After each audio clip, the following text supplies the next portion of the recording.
네, 반갑습니다. 오늘은 지난 시간에 이어서 성경에 대해서 우리가 계속해서 우리가 공부를 해보도록 하겠습니다. 오늘 제가 이제 여러분과 함께 생각해 보려고 하는 주제는 성경의 명확성이라는 주제입니다. 영어로 이제 the perspicuity or clarity of scripture 이렇게 보통 표현하는데요. 이 perspicuity라는 말은 아마 좀 이렇게 익숙하지 않을 거예요. 이게 라틴어의 perspicuitas에서 온 말인데, 이게 이제 요즘 현대영어로 하면 clarity, 그러니까 명확성 이라는 그런 뜻입니다. 그래서 보통 현대 조리 신학책에서 보면 이제 the clarity of scripture 이렇게 보통 표현이 되어 있는데, 옛날 책들은 이제 clarity라는 말보다는 라틴의 영향으로 perspicuity라고 하는 말을 더 많이 쓰고 있습니다. 우리 이제 성경과 관련해서 우리가 이제 성경의 몇 가지 그런 속성을 이야기하거든요. 제일 첫 번째가 이제 성경의 신적 권위, divinity, 그죠? 그러니까 성경이 정확무오한 하나님의 말씀으로 권위가 있는 것은 하나님의 영감으로 기록되었기 때문이라는 거죠. 그래서 신적 권위와 이제 영감의 문제는 이제 직접적으로 연관되어 있는 그런 문제고요.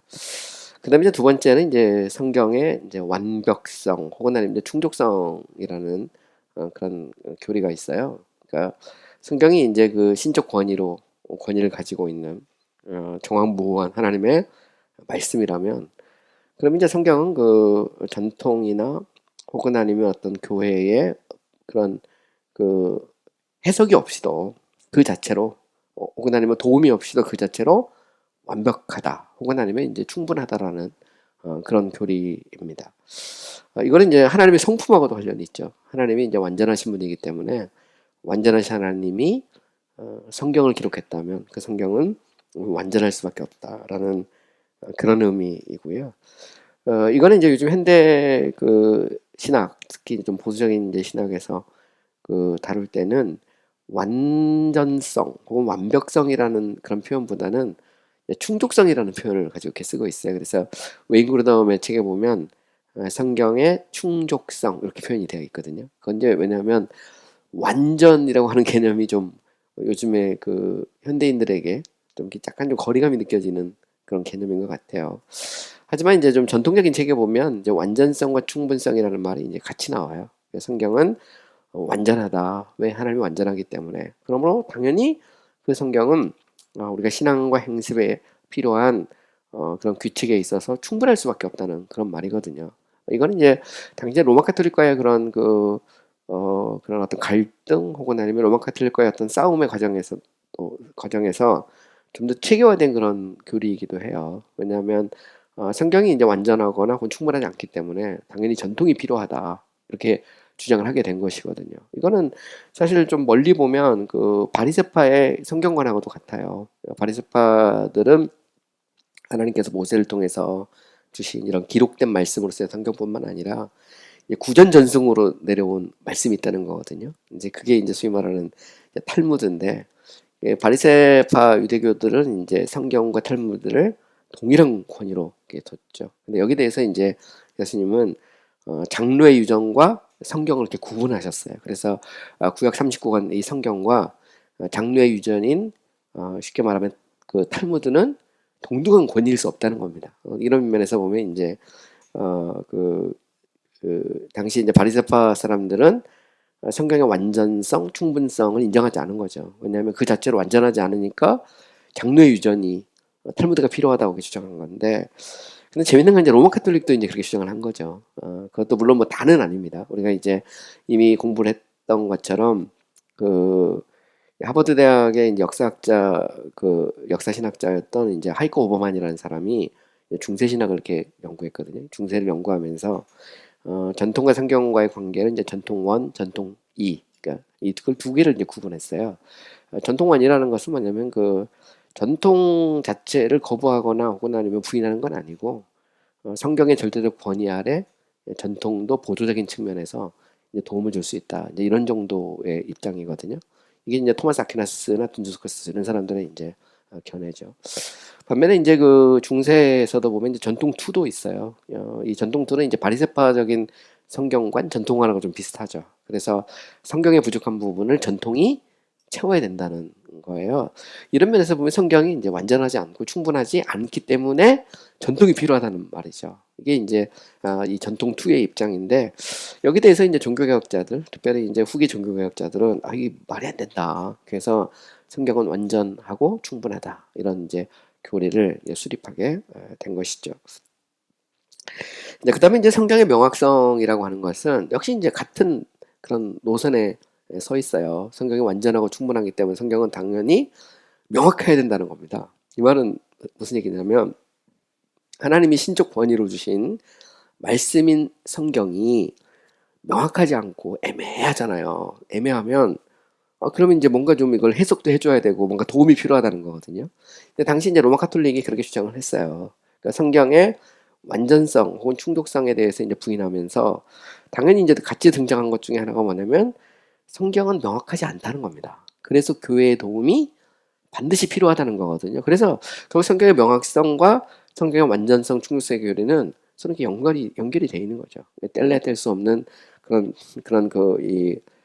관계를 갖고 있는 거예요.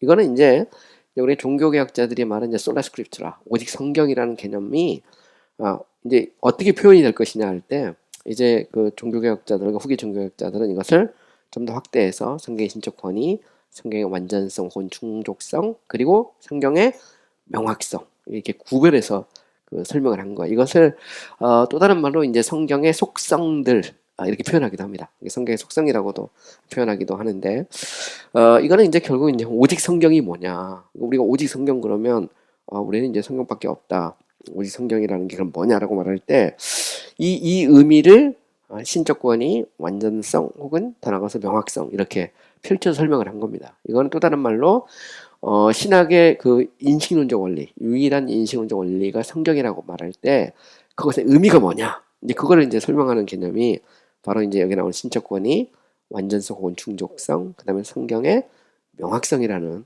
그 교리라는 것을 우리가 이제 좀 알 필요가 있습니다. 그리고 이제 성경의 명확성이라는 것은 결국 이제 성서 해석하고도 관련이 되어 있어요. 그래서 성경이 명확하다라고 하는 것은 결국 성경 해석하는 데 있어서도, 그잖아요. 성경이 만약에 불분명하면, 명확하지 않으면, 그것도 성경의 핵심적 교리에 있어서 불분명하면 당연히 해석학적으로 뭔가 다른 툴들이 더 막 필요하잖아요. 그죠? 더 많은 것을 요구하게 된단 말이에요. 근데 성경이 명확하다 그러면 아무래도 이제 해석하기에 있어서 이게 이제 다른 툴이나 도구들이 좀 덜 필요하게 되잖아요. 그렇기 때문에 성경의 명확성이라고 하는 교리는 성서 해석학과 직접적인 관계가 있어요. 그래서 항상 보면 이 성경을 어떻게 이해하느냐, 성경이 명확하냐 불분명하느냐에 따라서 성경 해석학의 문제가 같이 연결돼서 나온다는 것을 알 필요가 있어요. 그래서 이제 가령 예를 들어서 그 로마 카톨릭 신학자 중에 이제 벨라르민이라고 있어요. 벨라르민은 이제 이제 종교개혁 일어나고 트리엔트 종교에 이제 나오잖아요. 우리 카운터 리포메이션이라고 해서 이제 카톨릭에서도 개혁이 일어나거든요. 이제 그러면서 소위 이제 트렌트 종교회의에서 그 여러 가지 이제 자신들의 입장을 이렇게 발표를 하는데, 이제 그 라인에 서서 이제 대표적으로 그 신학을 전개한 인물이 이제 벨라르민이에요. 벨라르민은 이제 로마 카톨릭 신학에 있어서 굉장히 중요한 그런 인물이고요. 특별히 트렌트 종교 이후에 로마 카톨릭 신학을 수립했던 대표적인 인물입니다. 그래서 우리가 이제 후기 종교개혁자들의 글, 개신교 신학자들을 보면 계속 벨라르민하고 씨름을 하고 있어요. 가령 뭐 윌리엄 히테커 같은 경우도 보면 그가 이제 계속해서 벨라르민에 대한 언급이 나오거든요. 여러분들 이제 청교도 신학자들, 존 오웬이나 뭐 이런 청교도 신학자들의 글에 보면 카톨릭의 입장을 비판할 때 대부분이 다 인용하는 글이 누구냐면 벨라르민이에요. 그 또 다른 사람이 스테플톤이라고 있는데, 벨라르민, 스테플톤 이런 사람들의 견해가 이제 당시 이제 로마 카톨릭의 신학을 이렇게 대변했던 거거든요. 그래서 이제 그들의 견해에 대해서 이제 반박을 하는데, 벨라르민 같은 경우는 이제 이런 얘기를 해요. 성경은 어렵고 의미가 분명하지 않아서 교회 외적 권위가 없으면 온전히 이해가 안 된다, 이렇게 주장을 한 겁니다. 여기에 대해서 종교개혁자들하고 이제 개신교 신학자들은 이제 말도 안 된다, 성경은 그 자체로 명확하다, 그렇기 때문에 교회에 어떤 그런 외적 권위가 없어도 성경 그 자체가 충분히 하나님이 우리에게 원하시는 그 메시지, 특별히 핵심적이고 근본적인 교리에 있어서 명확하게 성경은 선포하고 있다 이렇게 주장을 한 것입니다.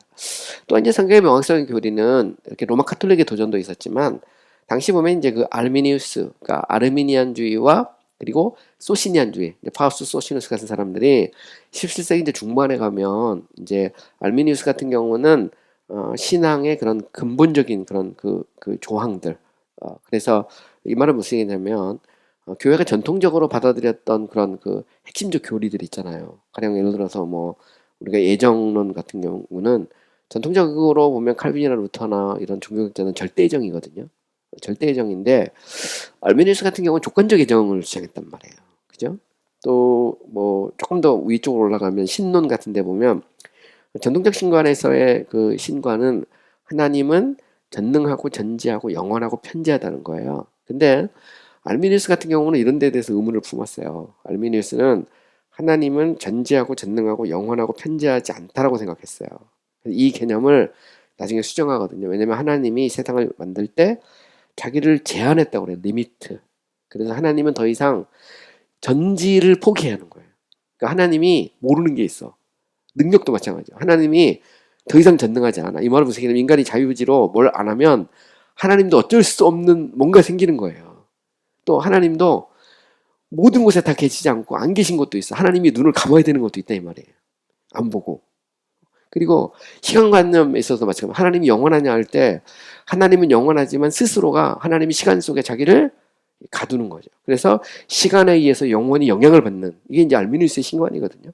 이런 것들은 사실 굉장한 도전이 된 거예요. 그러면서 알미누스가 대부분이 이런 것들을 논쟁을 할 때 어떻게 논쟁을 하냐면 성경 구절 중에 좀 애매하게 생각되는 구절들이 있어요. 이렇게 보면 이게 절대 예정인지 조건적 예정인지 이런 것들 있잖아요. 그래서 성경은 불분명하다는 거예요. 그래서 많은 전통적인 교리가 성경의 불분명한 구절을 근거로 해서 이거를 교리를 수립했다는 겁니다. 그래서 성경은 이렇게 보면 이렇게 보이고 이렇게 보면 이렇게 보인다는 거거든요. 그래서 보면 또 심지어 그런 얘기를 하잖아요. 성경은 일관된 하나의 메시지가 아니고 성경은 여기선 이 말하고 저기선 저 말을 하는데 이 전통적인 혹은 정통주의 신학자들이 이거를 마치 그 굴비 엮듯이 마치 하나의 메시지처럼 만들었다는 거예요. 이 알미니스가 이제 해석학적으로 도전한 거거든요. 이거는 당연히 성경관으로 가면 성경의 명확성의 교리가 이제 문제가 생기죠. 이 말은 얼마든지 성경은 인간의 논리와 사고를 통해서 성경이 이게 해석이 바뀔 수 있다고 주장하는 겁니다. 이거는 결국 성경의 충족성, 더 나아가서 명확성의 교리에 있어서 이게 충돌할 수 있는 여지가 이 안에 만들어질 수밖에 없는 것이죠. 가령 예를 들어서 자유주의 문제 같은 것도 그렇습니다. 우리가 이제 정통주의 신관 혹은 인간관을 갖고 있는 사람들에게 있어서 인간은 아담과 하와가 범죄한 이래로 인간의 의지는 노예 상태에 있다고 주장하죠. 마틴 루터를 비롯해서 칼빈도 그렇고 뭐 대부분 청교도 신학자들 다 그렇게 주장하거든요. 뭐 루터란도 마찬가지고. 근데 알미니스가 생각할 때 그거 아니다 말이에요. 인간은 스스로 자신의 의지로 회개하고 예수를 믿을 만한 그런 어떤 능력이 인간에게 남아 있어야 된다는 거거든요. 그래야 하나님이 인간에게 책임을 물을 수 있다 이렇게 주장한 겁니다. 그러면 이렇게 주장하면 이게 논리적인 건데 이 논리를 주장할 만한 성경 구절이 있어야 돼요. 성경 구절. 그럼 이 성경이 보면 이제 그 정통주의 신학자 입장에서 이게 성경이 이렇게 말하고 있다. 그런데 알미누스는 정말 이거 안 그런 것 같은데 이렇게 얘기하잖아요. 그러면서 얼마든지 이 말씀에는 인간의 자유의지하는 여유가 있다. 공간이 존재한다는 거거든요. 이런 부분에서 당연히 이제 성경의 명확성이라는 문제는 이게 이제 이 문제가 제기되는 거죠. 그래서 이제 이 개신교 신학자들은 이 성경의 명확성의 교리를 알미니스와의 싸움에서도 명확하게 해야 될 그런 어떤 필요를 느끼게 됐다는 거죠. 뭐 소시누스는 뭐 더 말할 것도 없어요. 소시누스 같은 경우는 굉장히 그 레디컬한 비블리시스트였거든요. 소시누스는 오직 성경을 주장했어요. 이런 면에서 전통을 인정하지 않는데 소시누스는 이제 문제는 뭐냐면 소시누스는 전통적인 이 교리들, 대표적인 삼위일체, 그리스도 신인성의 교리, 오직 예수를 믿음을 없는 구원 이런 것들에 대해서 이 소시누스는 그거 뭐 교회가 전통적으로 주장했던 건데 그 자체가 잘못됐다. 그러니까 교리 자체를 완전히 성경을 읽고 다시 만들었는데 다시 완전히 그 레디컬한 비블리시스트였거든요. 이런 면에서 소시누스는 이제 전통적인 교리 같은 것들을 인정을 안 했어요. 보면 대표적인 게 이제 그 예수 그리스도의 그 이 신성 여기에 대해서 그래서 소시누스는 심지어 이런 얘기도 하거든요. 예수는 원래 영원부터 계신 하나님의 아들이 아니라는 겁니다. 예수님이 요단강에 이렇게 침례받을 때, 세례받을 때, 그때 이제 그 신적 권위에 의해서 성령의 어떤 그런 임재로 그 이제 성령도 이제 그 성백에서 나온다고 주장하거든요. 독립된 유격으로 인정을 안 해요. 원래 소시누스는. 어쨌든 그 성령의 능력으로 신적인 위치까지 끌어올려졌다는 거예요. 그러나 그렇다고 해서 예수가 하나님은 아니라는 거거든요. 이게 이제 그 소시누스가 주장했던 교리인데 소시누스는 더 이상 예수는 참 하나님이고 참 인간이 아니죠. 그거는 칼케돈에서 그 확정한 건데 그건 교회에서 결론은 필요 없다는 겁니다. 그러면 자신의 교리는 그럼 뭘 갖고 수립하느냐? 성경 갖고 수립하는 거잖아요. 결국 비블리시스트니까. 그러니까 쉽게 말하면 이건 마치 뭐가 같냐면 우리가 이제 기도원에 교리가 뭐가 다 필요 없고 우리는 오직 성경이다 그래서 우리가 이제 성경에 읽는 대로 말하는 대로 우리는 이제 새롭게 신학을 구축하겠다 이렇게 된 겁니다. 근데 여기에 대해서 많은 부분 삼위일체라든가 그리스도의 신인성, 예수 그리스도의 대속적 형벌 이런 것들을 이제 소시누스가 부인하는데 그러면 그가 그걸 어떻게 그걸 확증을 하냐는 거죠. 이런 면에서 보면 여기에 대해서 이제 소시누스에 반대하는 그 글들이 많이 나오는데 그 중에 이제 대표적인 인물이 이제 존 오웬이에요. 존 오웬에 보면 The Gospel Defended 같은 데 가면 이제 그 소시누스하고 논쟁을 하거든요. 논쟁을 할 때 이렇게 글을 읽어보면 오웬의 논리는 명확합니다. 성경의 핵심적 교리는 성경이 명확하게 천명하고 있다는 거예요. 애매하지 않다는 거예요. 뭐 삼위일체, 그리스도의 신인성, 예수 그리스도의 신성과 인성 뭐 이런 것들이 이게 다 깨닫지 못할 수는 있지만 그렇다고 성경이 그거를 애매하게 말하고 있지 않다는 겁니다. 근데 소시누스 입장에서는 야, 이게 뭐가 명확하냐 이렇게 되는 거죠. 내가 보니 그거 아닌 것 같은데 이렇게 된 거예요. 굉장히 이제 이성주의자거든요. 이게 소시누스가. 그래서 합리적으로 생각해 볼 때, 야 어떻게 그 본질상 한 분이고 세 분의 육격이라는 게 가능하냐? 어떻게 예수가 하나님의 동심에 인간이 될 수 있느냐? 어떻게 응? 인간의 죄를 누가 다른 사람도 대신 못하는데 어떻게 예수가 우리를 위해서 대신 십자가를 졌다는 게 말이 되느냐 이렇게 정한 거거든요. 그럼 그 근거를 성경 해석에서 찾아야 되잖아요. 결국은. 이러다 보니까 이제 성경이 너희들이 생각하는 것처럼 그렇게 명확하지 않다 이렇게 정하게 된 것이죠. 그러니까 여기에 대해서 이제 일종의 그 반박으로 성경의 명확성을 수립해야 될 필요성이 생기게 된 겁니다. 또 다른 하나는 뭐냐면 이제 이제 17세기 후반에서 18세기로 넘어가면 이제 소위 계몽의 시대잖아요. 그러니까 인간의 이성, 합리적 이성에 의해서 인간의 이성을 성경과 동일한 권위로 두려는 사람들이 등장하기 시작하죠. 이것도 마찬가지입니다. 성경이 분명하다면 그냥 받아들이면 되는데 그렇지 않다는 거예요. 인간의 이성을 통해서 판단해서 받아들일 수 있는 건 받아들이고 못 받아들이는 건 할 수 없다는 거거든요. 이런 면에서 성경이 명확하지 않다는 주장을 하게 된 거예요. 여기에 대해서 개신교 신학자들이 그게 아니라는 거예요. 그래서 성경의 신적 권위, 성경의 완전성 혹은 충족성, 성경의 명확성이라는 것은 일종의 하나의 쌍이에요, 쌍. 이 자체가 트리오거든요. 근데 이 부분이 서로 연관이 돼 있다는 거예요. 성경은 명확하고 분명하다. 솔라스크립트라는 말은 그 속에 성경의 명확성이 들어있는 겁니다. 그러니까 결국 전통이나 교회에 도움이 없어도 적어도 성경은 성경이 말하고 있는 핵심적 메시지에 있어서 명확하다는 겁니다.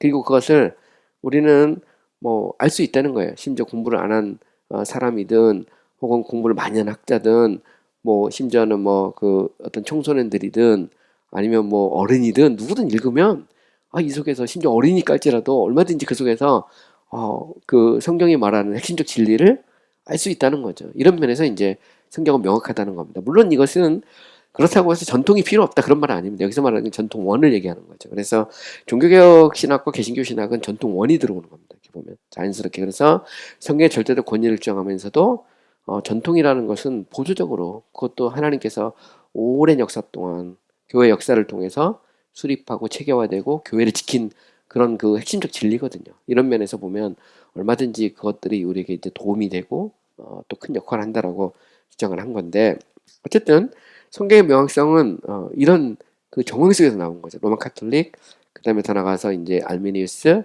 그리고 소시니우스, 그 후예들, 그리고 또 이성주의자들 이런 사람들과 싸우는 과정 속에서 성경의 명확성이라고 하는 교리가 수립이 됐다는 거예요. 그래서 결국은 이제 그 이 성경의 명확성에 대해서 이게 나오게 된 이제 배경은 이제 그런 정도 배경으로 이해하시면 되고요.